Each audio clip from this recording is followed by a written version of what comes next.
Olá, alunos!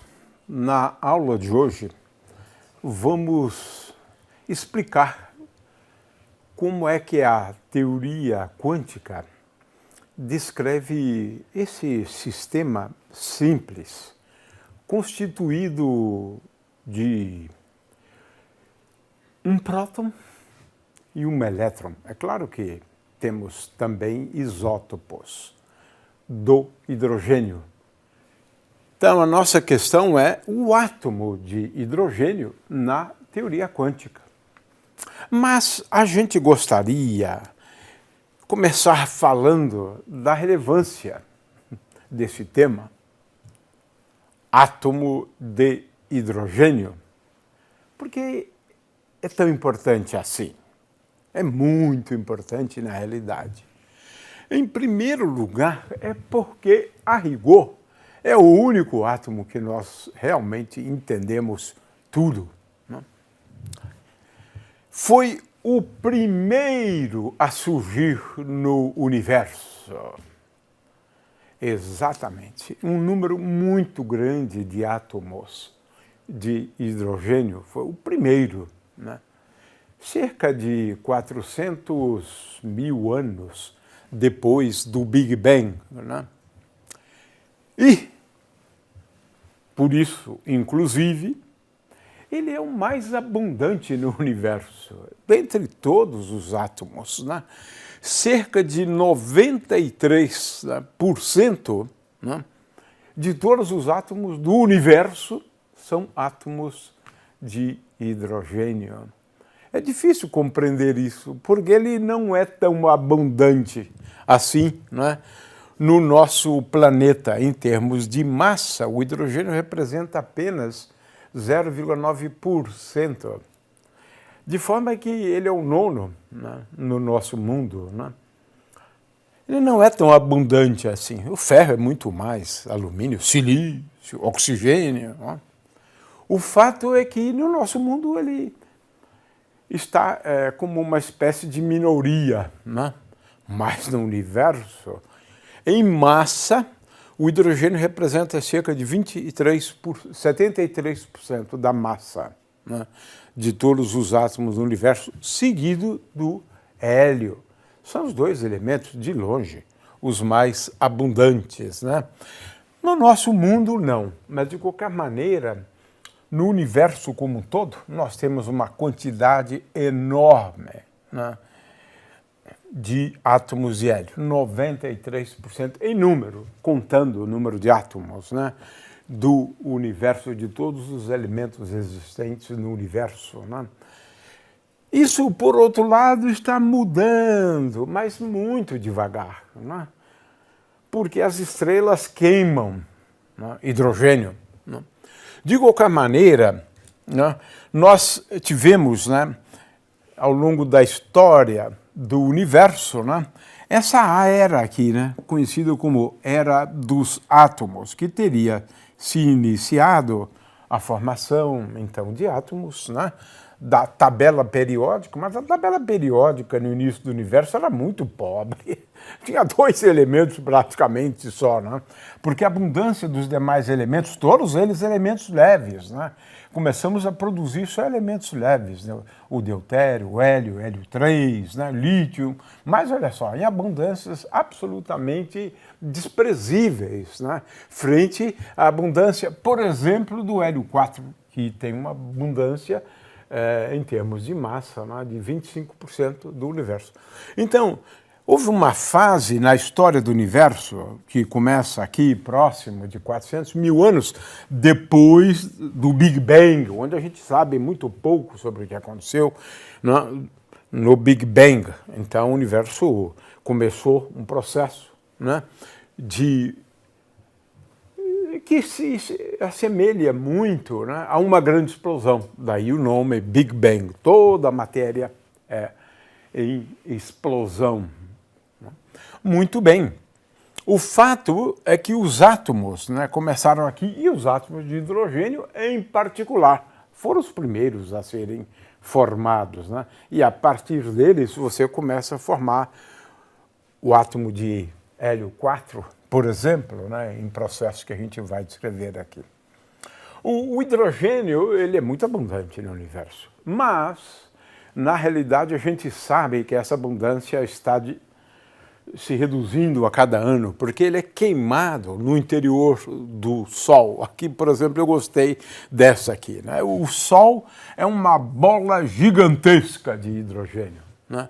E no seu interior, especialmente, né, ocorrem esses processos de fusão, né? Dois átomos de hidrogênio se fundindo, né, dando lugar a átomos de hélio. É isso. Hidrogênio, né, é o combustível das estrelas. É claro que em alguma outra fase o hélio passa a ser o combustível e depois outros elementos mais pesados, né?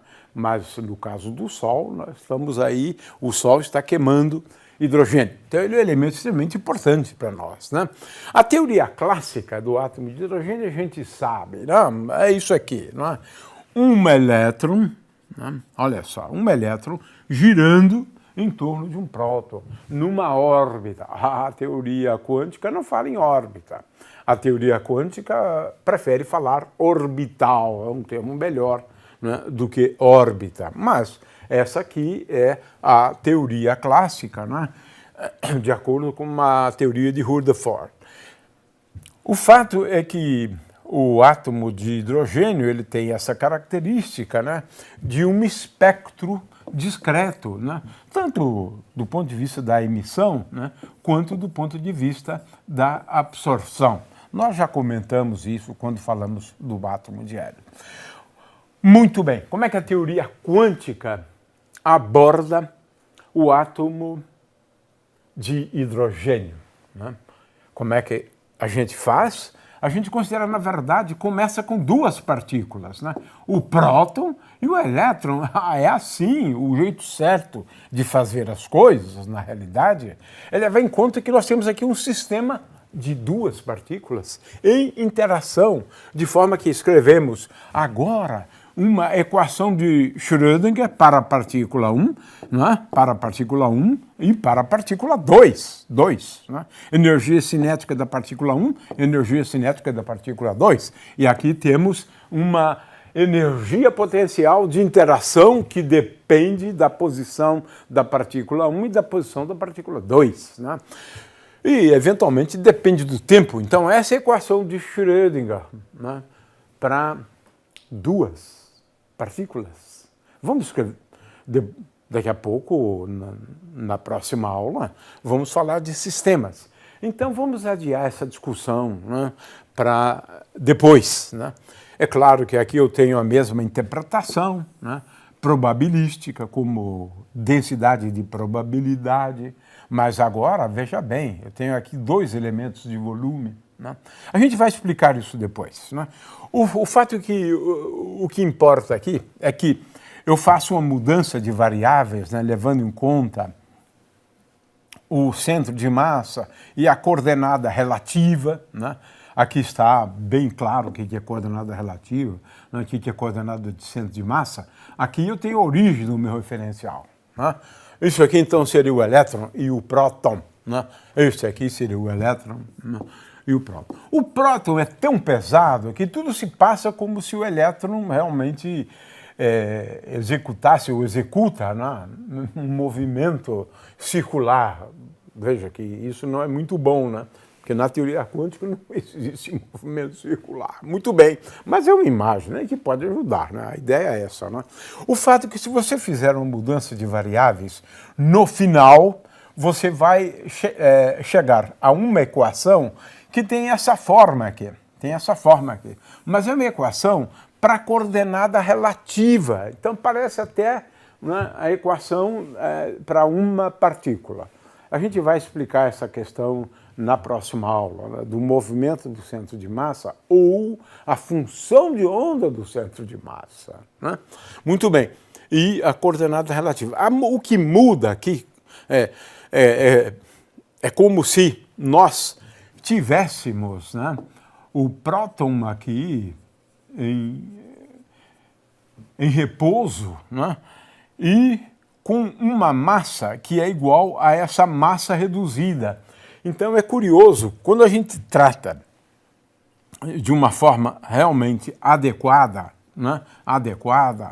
Na realidade, a massa que aparece na equação de Schrödinger não é a massa do elétron, mas é a massa reduzida. É um pouco menor do que a massa do elétron, uma espécie de massa efetiva. Então, eu estou aqui antecipando alguma coisa que a gente vai entender um pouco melhor numa aula próxima, ou numa das próximas aulas, né? Que é essa questão de como lidar com sistemas de duas partículas. O átomo de hidrogênio é um sistema de duas partículas, né? Muito bem. Agora, vamos ao tratamento quântico, né, do átomo de hidrogênio. Em primeiro lugar, não é difícil perceber que o Laplaciano, né, quando eu faço uma separação de variáveis, porque agora, veja, para o átomo de hidrogênio, eu uso as coordenadas esféricas, r, θ, né, e φ. Sim, e agora procuro escrever o Laplaciano em coordenadas esféricas.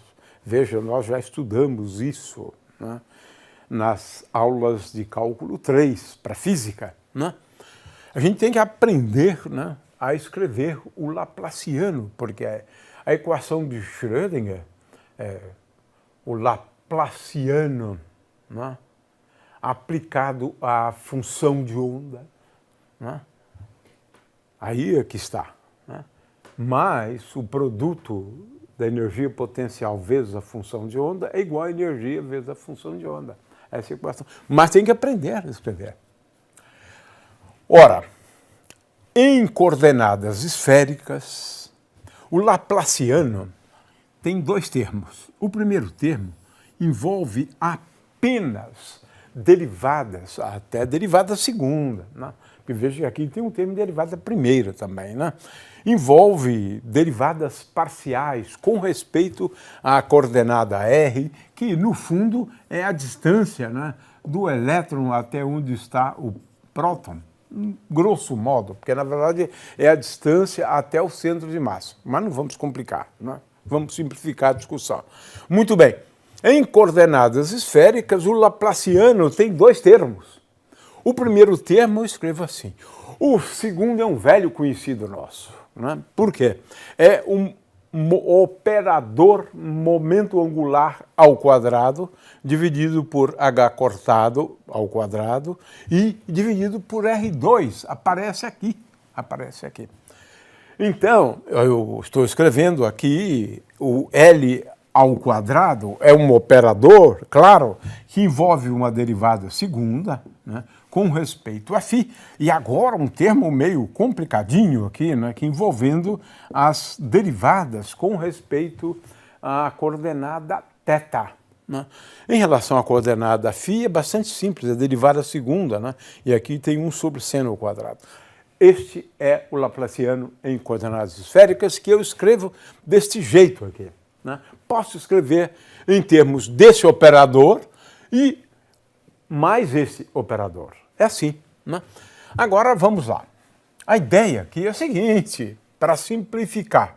Agora é verdadeiramente utilizar o método de separação de variáveis, onde a gente escreve a solução, que é a função de onda, como um produto. E esse produto, ele envolve as nossas funções já conhecidas na teoria do momento angular, que são os harmônicos esféricos, né? Eu posso colocar esse índice L embaixo e o M também embaixo, mas usualmente o M vai em cima. Mas não importa, é uma questão só de notação, né?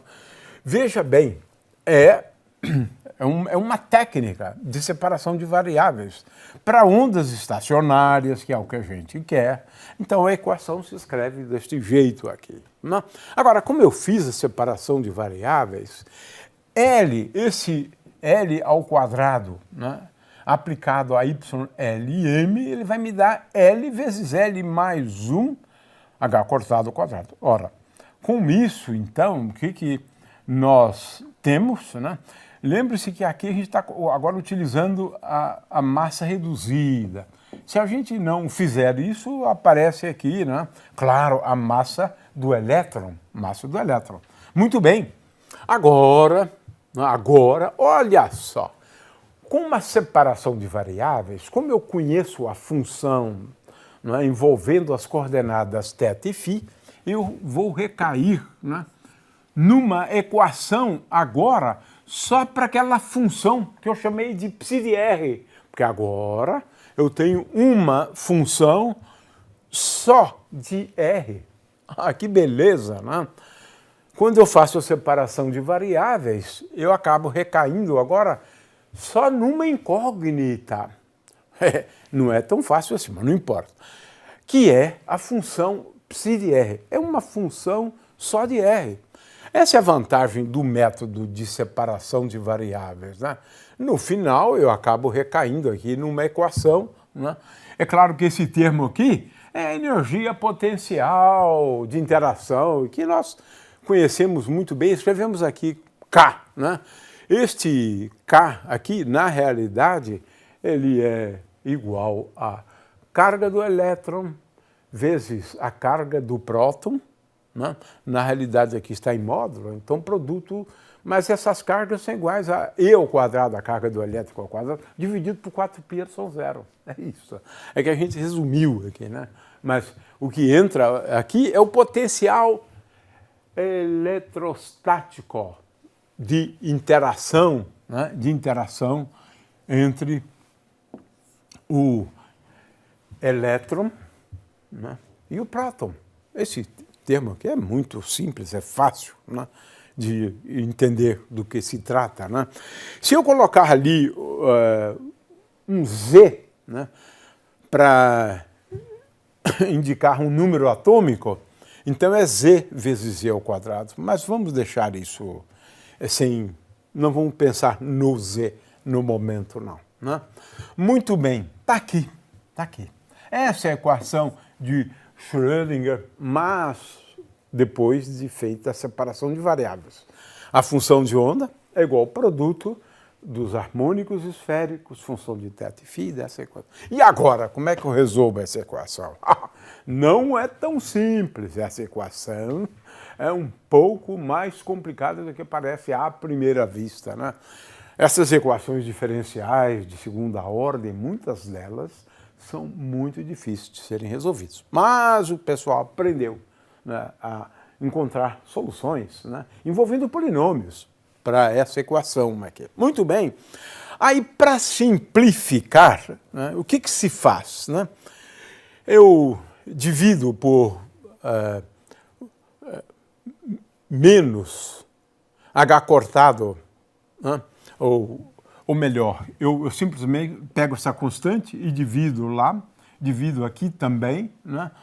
E faço mais uma coisa. Eu escrevo R' igual a beta vezes R, beta ao quadrado é dado por essa expressão, e defino lambda como essa quantidade aqui, e olha só, ficou com uma cara até simpática a equação. Olha aí, está aqui. Pelo menos numa forma que não envolve tantas constantes. Olha, só envolve lambda, né? Agora, só envolve lambda. Claro, L vezes L mais 1, mas olha só que simplificação, né? Mudando apenas a variável. Agora a variável é R', não é mais R, não. R' é uma constante, né, vezes Z. É interessante, porque a gente simplifica bastante. O problema, então, é resolver essa equação aqui. Como é que a gente resolve essa equação? Eu reescrevo a equação. E agora faço o seguinte. Olha, em primeiro lugar, eu vou determinar uma solução que é excelente quando R', né, tende a infinito.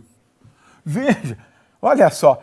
Quando R' tende a infinito, esse termo aqui, eu digo, R' tende a infinito, vou jogar fora esse termo. R' tende a infinito? Ah, esse termo também vai fora. R' tende a infinito? Esse termo também. E olha só, eu fico agora só com uma equação simples, bem simples mesmo, que é essa aqui. E essa função é válida quando R' tende a infinito, por isso que eu coloquei psi infinito e R'. Ah, e essa aqui é fácil resolver, muito simples, muito simples, muito simples. Está aqui a resposta. Né? É claro que tem uma constante aqui, né? Claro, sim, também. Né? Mas olha só, eu começo com essa solução. E elevado a menos R' sobre 2. Né? É a primeira solução. Né? Portanto, agora, olha só o truque agora. A solução, psi de R', eu escrevo como sendo igual a psi de infinito de R', que a gente já conhece, né? A gente já conhece, vezes a uma função. Opa, não. Veja só, isso aqui, né? A gente tem que girar a manivela várias vezes, né, para encontrar a solução. Então, a solução geral é psi igual a f vezes psi infinito. É uma proposta de solução. Agora eu substituo na equação. Bom, agora mudou a forma, né, da equação. Agora eu tenho uma equação para f, né, para f envolvendo derivadas segundas com respeito a R', derivadas primeiras com respeito a R', e aqui eu não tenho derivadas com respeito a... É uma equação, outra equação diferencial. Não é igual àquela que a gente começou, não. Essa aqui é outra equação diferencial. Fazendo essa substituição, chegamos a uma equação diferencial para a função f, f de R'. Mas dado R', uma função de R', eu agora posso facilmente escrever como função de R, que é o que no fundo a gente vai acabar fazendo depois. Né? E agora mais um truque, Sem esse truque, realmente não é possível ir muito longe. Os matemáticos estudaram essas equações diferenciais, especialmente essa, né? Porque é uma equação diferencial muito importante. Né? Muito importante. Então, vamos agora a um outro truque, né? Outro truque, que é o seguinte: escrevo f de R' como sendo igual a R' a uma potência S. Vamos deixar por enquanto de lado a questão de que potência é essa. A gente vai apenas indicar que S é maior ou igual a zero. Né? Vezes uma função L. Já mudei de novo, né? Agora tem uma nova função que a gente vai agora mostrar, que são aqueles polinômios, né, de Laguerre, porque esta função, na verdade, a gente vai escrever em termos de polinômios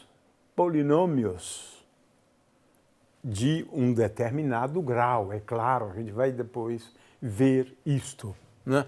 Mas, de qualquer maneira, veja, aqui está. Né? Essa função aqui é uma função polinomial. Vamos procurar soluções para essa equação aqui. Agora mudou de novo a equação, porque agora eu vou escrever uma equação para L, e agora, veja, ficou um pouco maior a equação, né? Veja, tem mais termos aqui, né? É a equação para L, né? Ora, aí a gente vê que o limite, quando R' tende a zero, de R' ao quadrado, bem como de R' é igual a zero, né? L de zero é diferente de zero, né? E agora a gente começa com uma hipótese relativamente simples. Vamos considerar aquele S. Lembram-se? 1 sobre R' elevado a S. Né?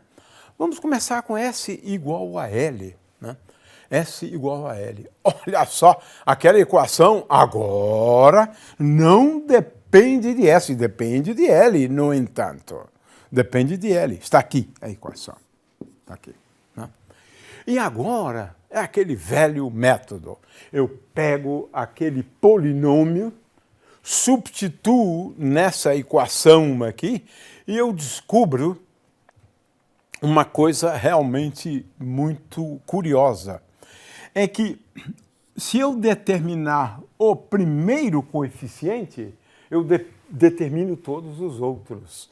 Porque o coeficiente A, Ni mais 1, né, de ordem Ni, né, o coeficiente de ordem Ni mais 1, ele pode ser escrito em termos do coeficiente de ordem Ni. Então, o coeficiente de ordem Ni mais 1, né, ele pode ser escrito como constantes aqui, né, mas envolvendo o coeficiente de ordem Ni. Ni mais 1 depende do coeficiente de ordem Ni. É claro que tenho aqui, e olhem isso, porque isso aqui vai ser fundamental daqui a pouco. Né? Olha só, depende assim. Né? É claro que a gente tem Ni mais 1, Ni mais 2L mais 2, né? Mas veja, lambda só aparece aqui, e lambda está relacionado à energia. É isso que é fundamental. Muito bem. Ora, eu, portanto, conheço todos os coeficientes, né? Todos os coeficientes dessa equação. Aí, a gente já deduz agora a quantização da energia. Por quê? Eu vou fazer o seguinte, eu vou impor, né, que para um determinado número inteiro, né, esse coeficiente aqui é igual a zero. O polinômio para aqui, né, nesse termo. Claro que é um termo que é um inteiro. Né? Ora, isso só é possível se eu igualar lambda.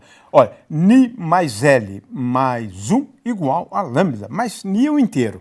L é um inteiro. Mais 1 é um inteiro. Olha só.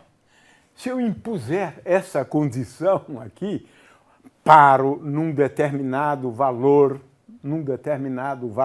né, de Ni mais 1, né, olha só. Isso significa que esse lambda, é isso aqui é fantástico, né? Que esse lambda é igual a um número inteiro. A gente acabou de ver isso lá. É isso que é fundamental para entender. E olha só, a gente já deduz a quantização. Os níveis de energia são quantizados. Essa é a primeira conclusão. Agora, a coisa fica, como a gente sabe, isso é suficiente, né, para explicar, né, aquelas séries todas. Né? Então, nós já discutimos isso, não vamos discutir mais. Né?